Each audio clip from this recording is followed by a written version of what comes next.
777 Durian Rider Tillion 77 Durian Rider Tillion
VG, did your homosexual gay faggoty ass fall asleep on stream again?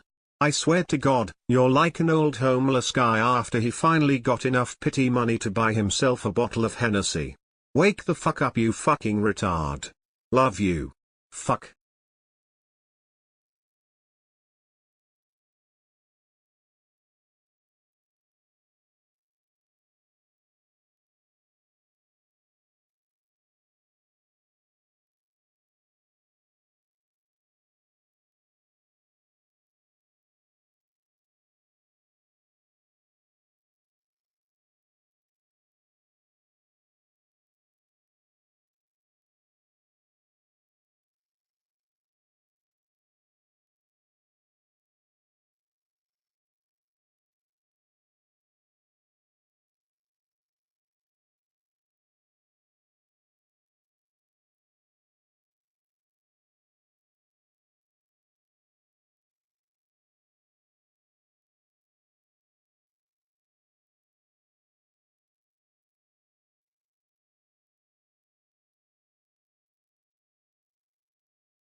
Gummy Mrs. Jasmine and Jurian Rider nigger JurianRider.com. Subscribe to Jurian Rider on YouTube. Jasmine Verhoeven, Jasmine Jurian Rider, Jasmine Jurian Rider, Jasmine Jurian Rider, Jasmine.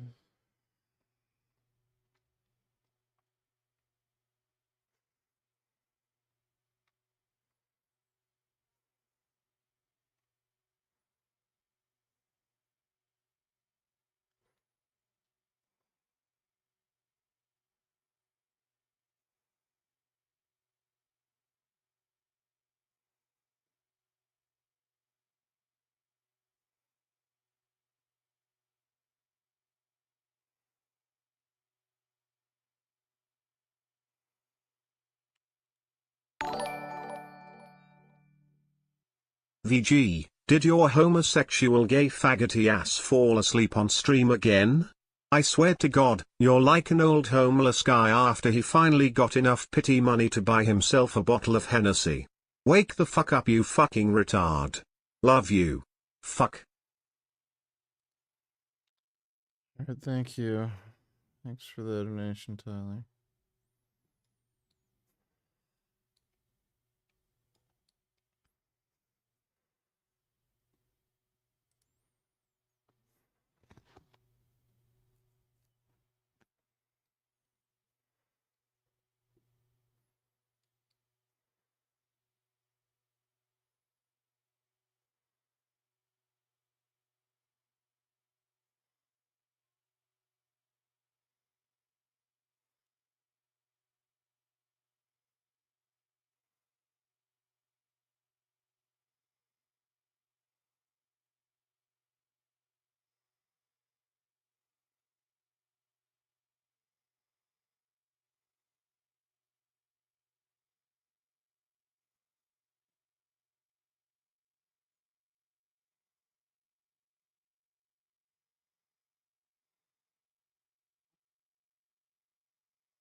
I'd if you'll watch this, but that white supremacist from Instagram finally got a good slap.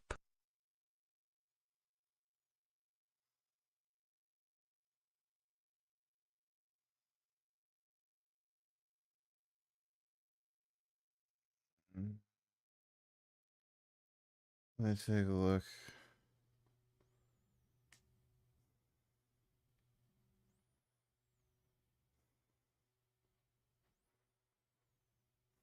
Where the fuck am I?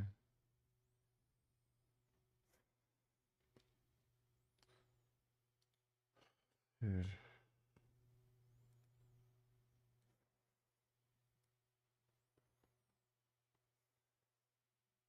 They are all Nazis. I wish. He wishes he was Trump was a Nazi. I wish Trump was racist. This is disgusting. Trump is not racist. We're not associated with the NYYs. We're content creators. I'm my own thing, by the way. Okay, so say what you're saying. But this guy's a faggot, and everybody invited. Everybody knows it. These are very clearly. Hey, I actually got thrown out. Ask them. I got thrown out. So I didn't. Listen, they condemned me. They threw me out. They did not condemn him. These are exactly. Well, he's short. They didn't see it. People are snuck in. This is racist. Let everybody. Borders are racist, guys. Flood the country. 10 million Indians. Come on. Borders are racist. We got to let 10 million Indians in. That's what you're saying. Does Israel deserve a border? Does Israel deserve a border? You guys gotta go. Let what go? All right, I'm taking it back. I'm taking it. This is mine now. Give him this one. I want it. We have plenty at home. We collect tons of them. They're good collectors. You guys are. Does Israel deserve a border? Because they're actually going to use this. Are you Jewish? Are you Jewish? Yes, I'm proudly Jewish. Does Israel deserve a border? What are you talking about? Do you think borders are racist? Stop answering these people's shit. Don't worry. You invited him to your fucking club. You gave him a ticket to the fucking club. Whoa! Okay, let's get the fuck out of here. Do you think borders are racist? Stop answering these people's shit. Don't worry. You invited him to your fucking club. You gave him a ticket to the fucking club. Whoa! Okay, let's get the fuck out of here.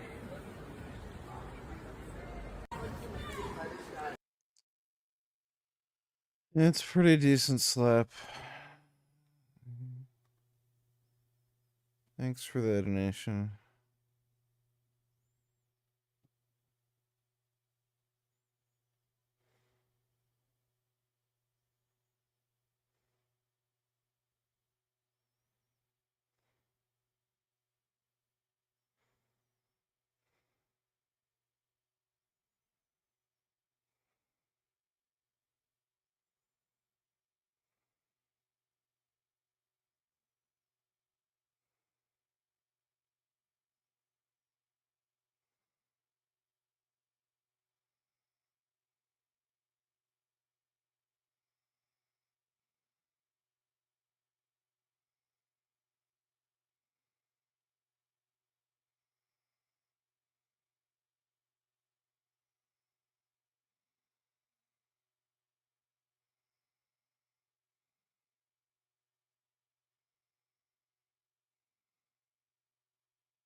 Jirian Rider Jasmine nigger.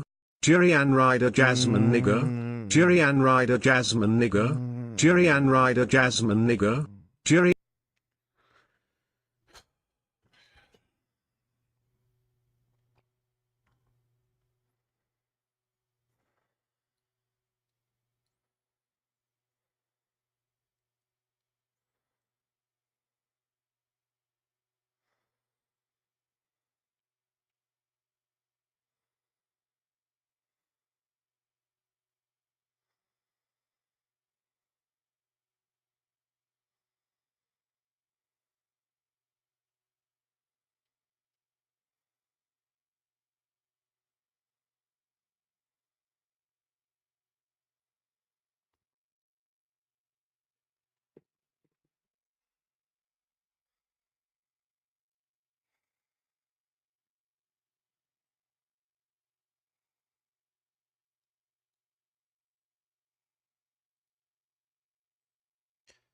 I don't know where I am.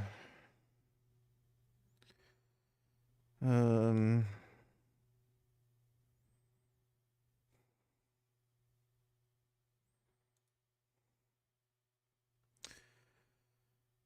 gonna go to bed now.